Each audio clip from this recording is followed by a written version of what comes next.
그래서 내가 그거 아직 말씀을 안 끝내고 지금 쉬는데 다시 질문을 해요.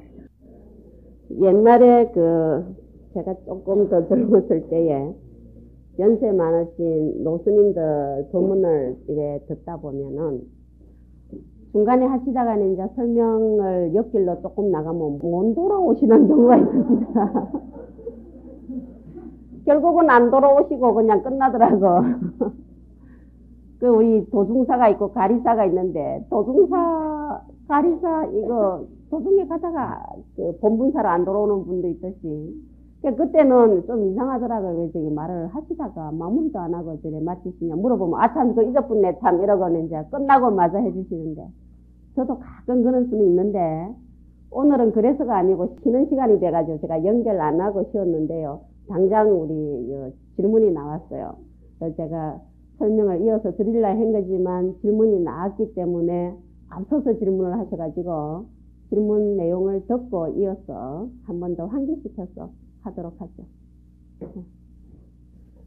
예, 그런 생각이 들죠? 예.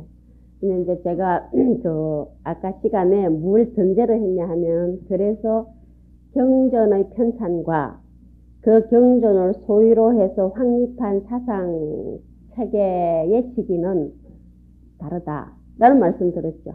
이것도 거기에 들어가는 한 모습이에요. 근데 제가 거기까지 지금 설명을 안 드리고 마쳐서 그렇거든요. 화엄경을 소위로 해서 화엄사상이 나오는데 화엄경전이 편찬되자마자 화엄종이 성립됐거나 화엄사상이 나왔으면 시기가 비슷한데 화엄은요 아주 특이하게도 굉장히 사상체계화되는데 시간이 오래 걸렸어요. 딴 거에 비해서. 예를 들면은 속대성론이 번역되자마자 중국에서 순문종이 일어나거든요. 같은 세기에 일어나요. 십지경론이 번역되자마자 지론종이 일어납니다. 그래서 거의 다 번역되자마자 유통되자마자 이것이 중국에서 종파로 형성이 되는데 화엄경 같은 경우는요. 화엄종조 중에 초기에는 다 60권 화엄경을 소위로 해서 화엄사상을 체계화시키는데 60권 화엄경이 불타발타라 스님에 의해서 번역이 끝난 지가 421년이죠. 418년에서 420년 사이에 번역이 되고 1년 더 교정을 받아 421년에 완전히 교정이 끝나고 유통이 되는데 이 60권 화엄경을 소위로 해서 사상적으로 체계화시키고 화엄종이 대성되는 데는요. 7세기 와스입니다. 7세기 와스. 그런데 화엄부 경전이 초기 대성 경전이라 그랬는데 그러면은 또 이런 말씀이 있을 수 있죠. 불타발타라 스님이 418년에 번역을 했다면 제가 아까 말씀드리기를 경전이 번역될 때보다 적어도 100년 전에는 성립돼 있었을 것이다. 이러면 그거 300년 좀 돼서 화엄부 경전이 나왔느냐. 그렇다면 어째서 250년에 돌아가신 용수보살 시대 이전에 나온 경전이라고 초기 대성경에 넣느냐. 또 이런 의문이 있을 수 있죠. 그 부분은 화엄경의 성격이기도 해요. 그래서 화엄경이 대방광불 화엄경이라고 불리는 것은 세 종류죠. 60권, 80권, 40권이에요. 그런데 40권 화엄경은 보현행원품이라고 불리는데 또 좁은 의미의 보현행원품은 60권이나 80권에 있는 입법계품에는 없는 내용이 40권 화엄경에 있는 부분이에요. 그렇죠? 보현보살의 식종대원 부분. 그런데 여기서 어쨌든 한 품이 입법계품의 별행경이니까 빼고 그래서 화엄대경이라고 불리는 것은 60권과 80권이죠. 근데 이 화엄대경이라고 불리는 60권이나 80권 화엄경이 지금처럼 그런 체제로 처음부터 편찬되었느냐라고 했을 때 학자들이 그렇지 않다고 보는 거예요. 그래서 어떤 큰 구성 의도를 가지고 지금처럼 39품 7처구에 80권 화엄경을 배열을 했을 것이다. 이래봐요. 그래서 화엄대경의 편찬은 좀 뒤에 이루어진다고 보는데요. 그러나 이 각 품이나 또는 한 두세 품이 연결되어서 따로 유통되었던 별행경이라고 하는 화엄부에 들어있는 경전들은 이 초기 대승국의 시대에 거의 다 이루어졌다고 보죠. 그래서 신수대장경을 보시면 9번째 건하고 10번째 건이 화엄부인데요. 물론 9번째 건은 법화하고 화엄하고 같이 나눴어요. 그래서 신수대장경은 거의 경전의 성립순으로 배열을 해놨는데요. 법화가 화엄보다 먼저라고 해서 배열된 거예요. 학자에 따라서는 법화경이 하원경보다 뒤다라고 주장하는 학자도 있는데요. 그러나 사상적으로 봐서는 법화가 회상길이라면 거기에 바탕을 두고 일성보살도가 화엄경에서 정립이 되기 때문에 법화보다 화엄을 뒤에 넣는데 신수제장경 제열이 그래요. 그런데 그래하고 10번째 근에 보면은 화엄부 지분경들, 별행경들 따로 유통되었던 경전들이 쭉 있어요. 열애 출현품이 80권 하원경에 들어있고요. 60권 하원경에는 보왕열의 생기품으로 되어 있는데 이것이 화엄생기사상의 소기로 제가 대단히 유명한데 원래 유통될 때는 열애 흥현경, 열애께서 흥현하신다. 일으킨다, 일어난다 할 때 흥자하고 나타난다 할 때 현자. 열애 흥현경으로 되어 있다고. 그것이 80권으로 들어올 때는 열애 출현품, 60권에 들어갈 때는 보왕열의 생기품 이래 들어가게 되거든요. 그래서 그 화엄 사상을 담고 있는 그 각 품이 따로따로 유통되었다고 보는 지분경들은 물론 초기대성 시대에 불교시대에 이루어지고 이것이 화엄 배경과 같은 지금의 형태로 이루어지는 데는 그래서 화엄경의 중심 내용이 뭐며 화엄 사상이 뭐냐 하는 것은 그러한 차례를 통해서도 우리가 밝혀내는 거죠, 학자들이. 그런데 그 부분은 뒤에 이루어져요. 서역지방. 특히 코탄이라고 하는 우중국 중심으로 해서 그 중앙아시아 서역지방에서 지금 같은 배경으로 편찬된 거 아니냐, 좀 뒤에. 그것이 중국에 전래돼가지고 60권 환경 번역이 418년, 20년, 21년 이때 이루어지는데 그런데요. 태동화엄 소조로 의상선을 잡고 중국 화엄 대승자를 법장선을 봤을 때 이분은 7세기에 이걸 이뤄내거든요. 법장스님이 643년에 태어나시고 의상선 625년에 태어나시죠. 그래서 7세기 말에 됐어야 이 화엄 사상으로 대승이 된다. 그렇다면은 그 화엄 사상에서 법계 연기를 얘기하는 거지. 화엄경 안에서 그대로 법계 연기라는 말이라든지 시편 연기문이 나오는 게 아니거든요. 그죠?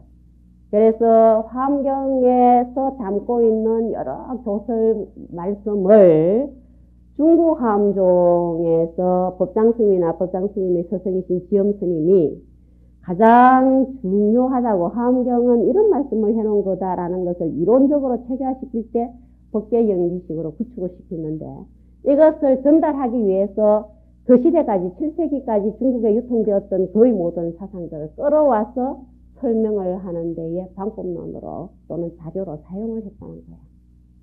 그러나 소위는 화엄경이 초기 대승불교 시대에 이루어진 화엄경을 소위로 한 거예요. 담겨 있죠. 근데 설명하는 방식은요. 예를 들면 500년 전에 나온 경전을 가지고 500년 전 사람들이 그거를 이해하기 위해서 사용했던 말들하고 500년 후에 지금 우리가 이해시키기 위해서 이것을 이론적으로 말할 적에 자료로 사용하는 거나 방법론은 다를 수 있어요. 500년 동안에 이루어진 학문적 성과를 가지고 얘기를 할 거예요. 그래서 소위 담겨 있죠. 담겨 있는데요. 화엄경을 가지고 법장 스님처럼만 다 봐라. 이럴 필요는 없죠. 그죠? 법장 스님처럼 보고 지엄 스님처럼만 화엄경을 봐야 된다. 이런 건 없죠. 누구든지 다르게 바라볼 수 있어요. 누구든지 다르게 바라볼 수 있는데 그래서 우리 스님들이 화엄경을 다 보시고 나니까 아, 법장 스님은 그래 말씀하시는데 내가 보니까 아닌 것 같더라 할 수도 있겠죠. 누가 맞느냐 틀리냐는 차치하고라도 보이는 게 다를 수가 있어요. 다를 수 있는데 근데 그러면은 그 화엄경을 지엄스님이나 법장스님이 사상적으로 체계화 시켜가지고 화엄종이라고 한 종파를 이루어내기 전에는 번역된 화엄경을 아무도 본 사람이 없느냐? 굉장히 많이 봤죠. 봤는데도 사상적으로 구축시키는 것은 몇백 년 뒤에 이루어졌다. 그게 무슨 말씀이냐 하면은 다른 종파에서 소위로 한 경률론 3장과 그것이 체계화돼서 종파의 학설로 교설로 나오는 데는 시간이 별로 안 걸렸는데 화엄경이 그렇게 많은 시간이 요구가 됐다는 것은 크게 보면은 화엄경의 내용을 이론적으로 구축시키기 상당히 어렵다 하는 부분을 일단 수정할 수 있겠고요. 일단 방대하고 그리고 그 세계가 너무 높고 그래서 부처님 세계를 이론적으로 체계화시키면 이론도 어렵겠죠. 그래서 어려운 부분이 있고 또 하나는 그 시대에 법계연기니, 열애성기니, 뭐 성조겸손이라는 말로 말하지 않을 수 없는 시대적인 요청이 있을 수 있었어요. 그게 뭐냐면 유심에 대한 각각의 다른 이해입니다. 자, 그러면 화엄경이 화엄종에서만 소위경전을 했느냐? 아니에요. 실론종이니 성론종이니 또는 유식법상종이니 이런 유심을 가지고 얘기한 모든 종파의 소위경전이에요. 그런가 하면 열애장 사상의 소위경전이기도 하죠. 그것이 유명한 열애출연품에 나오는 미진경전이에요. 진함경전이에요. 그러기 때문에 화엄경은 대해라는 표현을 쓴 이유가 다 있는데 누가 어떤 시각으로 가서 어떤 보물을 갖고 나와서 이익을 주느냐 이 차이가 있다고 보는 거죠. 그렇게 봤을 때 지엄스님의 길을 이은 법당스님은 주로는 이제 주순스님이나 지엄스님이나 법당스님 때까지 이어 내려오면서 청량진간스님도 거기 주석을 달 때에 삼종법계관을 주로 했는데 진간스님이나 청량스님 시대에 와서는 그것이 사법계관으로 구축이 되고 그런데 이통현장자는 또 다르게 보셨거든요. 그래서 이통현장자가 다르게 본 부분이 이제 보조진울스님 쪽으로 이어지면서 그것이 화엄손이라고 불리게 되는 그 사상적 배경을 이통현장자의 생각 속에 많이 들어있다고 보는데요. 그보다 더 먼저 한국에서는 의상스님의 일성법계도에 그런 부분이 많이 드러나 있더라. 저는 이렇게 봤어요. 그 법성승기라고 봤는데. 그래서 여러 가지로 볼 수 있는데 화엄사상은 이런 거다. 화엄경은 이런 말씀을 한 거다라는 것을 보는 시각에 따라서 달리 말할 수 있지만 그 말씀이 나도 보니 그렇더라 나도 보니 그렇더라 역시 그럴만 하다라고 하는 데는 수많은 세월 동안에 많은 사람들이 호응이 있어야 되겠죠. 그걸 가지고 몇 가지로 화엄사상은 이런 거다 하고 말씀을 해놓은 것이 주류를 이루는 화엄사상이에요. 거기에는 역시 법당스님이 굉장히 잘 보셨다 이렇게 보는 거죠. 약 1300년도가 내려오면서 아직도 그거에 대해서 크게 이해를 한다는데 단 다르게 볼 수도 있다 하는 거 하고요. 틀리게 봤다는 건 틀립니다. 그죠? 이제 얘기를 했는데 서로 의견이 다른데 다 인정되는 의견이 있고 한쪽은 명백히 오류를 본 만한 의견이 있을 수 있어요. 그죠? 그 차이를 우리가 잘 분간을 못하는 수가 있어요. 그 차이를. 그래서 원룡 이러면 둘이 뭉칠 이래 생각한 사람이 많은데 아니에요. 그건 숙맥도 분간 못하는 거지. 그래서 부처님의 십종지력, 십력에 보면 그래서 부처님은 십력, 대웅, 무상존 이래 부르기도 하는데요. 그 중에 첫 번째가 처비처지력 아니에요. 옳고 그런 것을 분명히 아는 지혜의 힘, 부처님의 힘이에요. 근데 그거를 묻어두고 이제 시비가 끊어진 자리가 열애 출현의 자리이긴 하지만 시비도 분간 못하는 자리는 아니라는 거예요. 그러니까 분간을 못하는 거하고 그죠? 시비를 이렇게 초탈한 거하고는 굉장히 달라요. 그것이 뒤섞여 있는 경우가 참. 그러면요, 악이 건들되지 않습니다. 악이 난무하는 세계를 어떻게 불국청토라 해요. 그러니까 이 부분은 분명히 가려내지 알아야 돼요. 그래서 파사현정을 최초기 대선 경전에서도 말씀을 하고 있는 부분입니다. 자, 그런 부분이 그러면 대부분은 경전이나 삼론의 삼장의 성립과 종파나 학설의 그 대성은요, 때를 같이 하는데 화엄은 아주 특이하게 굉장히 늦게 나타나져요. 그래서 화엄사상으로, 그러니까 화엄을 교학적으로 얘기하는 부분에는 이제 화엄경을 소위로 했지만 화엄경이 초기 대성불교 시대에 편찬된 이후 한 100~200년 뒤에 화엄대경으로 편찬된 이후 다시 나왔던 수많은 다른 종파에서 말씀하고 있는 교설들이 자료로 들어오기도 하고 방법론으로 들어오기도 해가지고 그때까지 문제가 되고 시비가 되었던 유심의 부분에 있어서의 재해석을 화엄 교학에서 해준다는 거죠. 그것이 약 7세기 전에 와서 이루어지고 그 이후에 많은 발전을 하죠. 그래서 화엄사상의 전천이니 화엄사상의 발달이니 이런 표현을 그래서 한다는 거예요. 그런데 주로 누구의 말씀을 많이 따르냐 하는 것은요. 물론 화엄 종조들의 말씀을 많이 따르면서 주류에 들지 않았지만 이통현장자의 사상도 많이 참고를 하고 이후에 송대에 와서 이수사가나 우리나라에서 계속해서 그 의상스님의 길을 이은 분이나 비의상계나 하여튼 그쪽으로 말씀된 것 중에서 그래도 설득력 있는 부분은 전체 화엄 사상으로 다 받아들이고 있다는 거죠. 또 다른 질문요.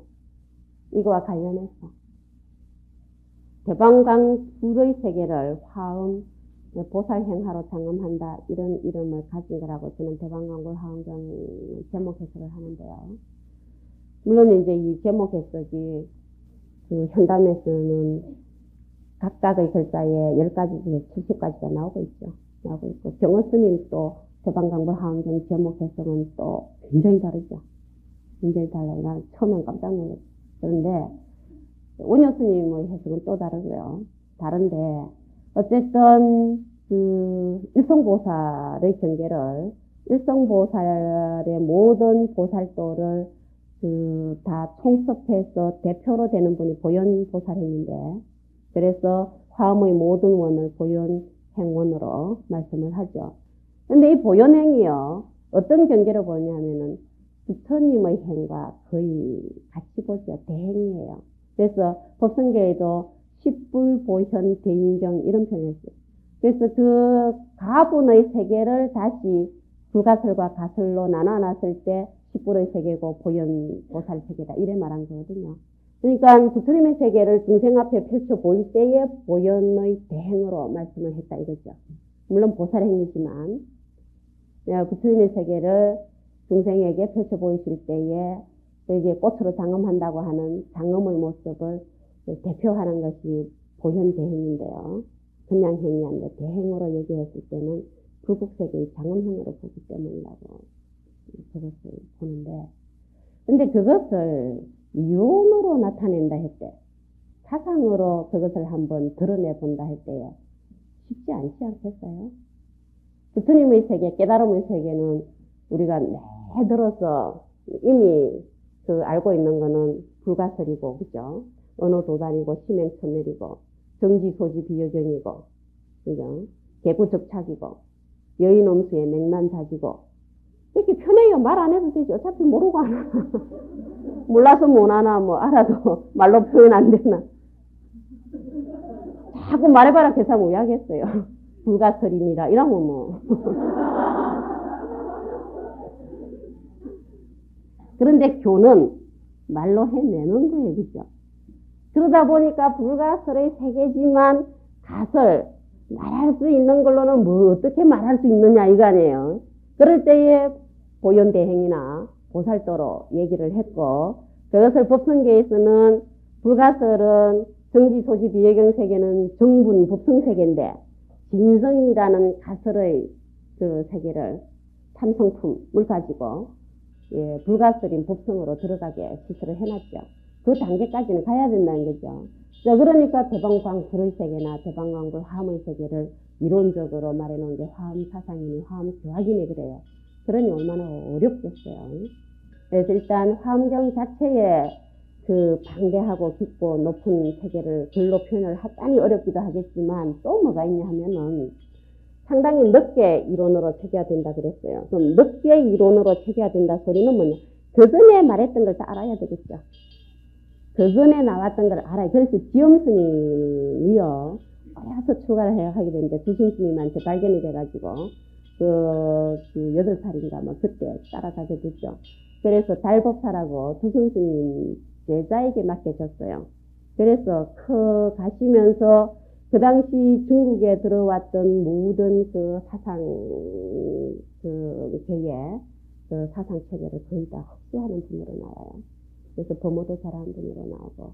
그래서 그 나중에 법당 스님과 의상 스님에게 전해졌지만 그 화엄교학의 그 기틀을 거의 다 기초를 지엄스님이 이뤄놓게 됐죠. 그래서 지엄스님 글을 읽어보면 상당히 어렵습니다. 성론종이나 지론종 것도 다 알아야 되고 그 당시 중국에서 유통되었던 사상들이 거기 다 들어가 있거든요. 그래서 쉽지 않다고 보는데 그거를 알아야 화엄사상을 이해한다고 보는 까닭 중에 하나는요.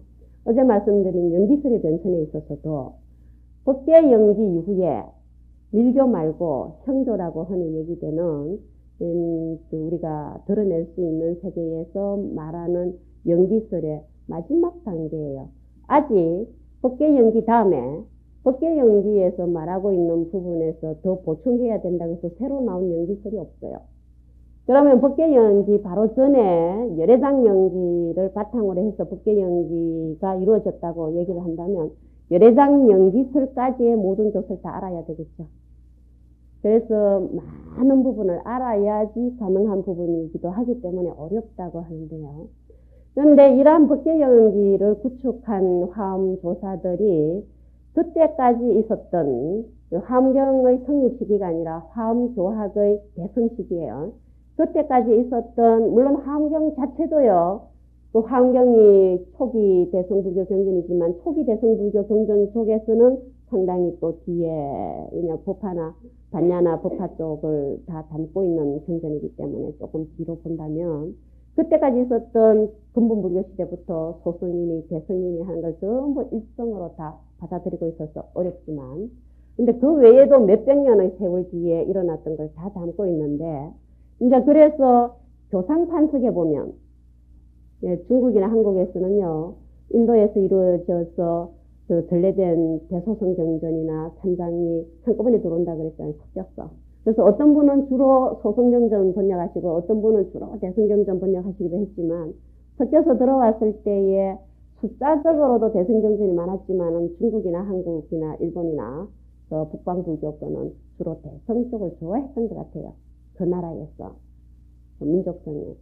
그러다 보니까 주로 대성이 바로 처음부터 들어와서 바로 처음부터 우리나라에서도 대성불교가 꼽히게 되는데요. 그런데 그것을 한꺼번에 들어오니까 좀 헷갈릴 수 있죠. 성립은 차례차례 됐어요. 인도에서 성립은 차례차례로 됐는데 전례가 되기를 한꺼번에 들어왔어요. 그게. 자, 그러면은 좀 헷갈릴 수 있지 않습니까? 분류를 해야 될 필요가 있죠. 그건 뭐냐? 어차피 다 못하니까 그 중에 그 한 말씀을 가지고 수행의 지침으로 삼으려 했을 때 어떤 말씀이 가장 좋은 말씀이냐? 자, 좋다는 말씀을 제가 드렸는데 우리에게 가장 좋은 말씀이냐 하는 건요. 소화도 될 수 있어야 되죠. 그래서 제가 꼬마가 초등학교 학생이 보이스카우트인가 어딘가 여름에 어디 수련회를 간다고 해서 갔다 와서 신도 아들도 뭐가 제일 좋더나 이래 물어봤더니요. 얘가 다시 되물어요. 제일 재밌는 거 말씀입니까? 제일 유익한 거 말씀입니까? 우리는 그냥 뭐가 좋냐 이러면 둘이 뭉실 묶어서 하나로 얘기할 줄 아는데 딱 분리를 해요. 아, 요새 애들 똑똑하죠. 제일 유익한 거 말씀이냐, 제일 재밌는 거 말씀이냐 그래요. 그래서 내가 웃으면서 그래, 제일 유익한 게 뭐냐 하니까요. 그 주변에 옥광산이 있었는데 광산을 이거 견학한 거라네요. 또 뭐가 제일 재밌었냐 그랬더니 여름에 물장구 치고 헤엄 치고 여름 수영한 게 제일 재밌었대요. 딱 분기를 하더라고. 근데 예를 들면 제일 깊고 좋은 말씀하고 나에게 소화되어서 좋은 말씀하고는 좀 다르겠죠. 예, 그래서 각 종조들이요, 종파의 종조들이 가장 어떤가는 말씀을 하나 정해놓죠. 정해놓고 다른 삼장을 거기에 맞춰서 분명히 체계를 준다 하는 것은요, 그것은 가치가 부여되어서 가치 평가를 달리해서 체계화시키는 거예요. 그래서 가장 좋은 게 뭐냐? 그분들에게 있어서 이럴 때에 천태종에서는 법화경 그리고 마지막 열반경, 법화열반을 얘기를 했죠. 근데 화엄경 말씀이 굉장히 깊은데 요롱요맹이었다 이거 아니에요. 소화가 안 되니까. 그래서 가장 우리가 이해할 수 있는 단계에서 가장 높은 가르침이 법화경 말씀이고 이어서 이삭죽 듯이 열반경, 열반에 드실 때 하신 말씀이다. 이래 본 건데요. 화엄종의 그 종조나 그쪽 말씀을 따르는 분은 우리는 소화시킬 수 있다 이거 아니에요. 그래서 최상근기다 이게 상근기다 하는데 우리는 상근기 우리는 소화시킬 수 있다 이래서 화엄경을 책으로 놓은 거예요. 그런데 그러면은 환경 말씀이 이것도 그래요. 말씀이 그러면 최상승 경기 일부만 위한 거냐? 그럼 무슨 일성이냐? 일성은 우리 모두 다 함께라고 하는 대성의 정신을 더 살린 게 일성 아니에요. 모두 다 일부성인데. 그럼 몇 사람 최상승 경기만 할 수 있으면 나머지는 그럼 그게 어찌 대성이고 일성 정신이냐? 이런 말 할 수 있겠죠. 자, 그래서 뭐가 나오냐 하면은 동조 일성이니 별조 일성이니 예, 삼성을 회통해서 일성을 했나니 이런 표현 하는 거예요. 그래서 의상스님의 일성법계도도 법계 도인을 가지고 얘기할 때 구불구불 돌아서 54각을 이루는 거 이런 삼성을 위한 건데 그 말씀이 그대로 한 줄로 이어진다. 그래서 일성이다. 이렇게 연결을 막 시켜요. 그래서 준여스님 같은 경우에 보현시본가 보현보살이 십종되온 부분을 보현시본가를 가지고 노래를 지었을 때는 일반 민중 대중을 위한 그거죠.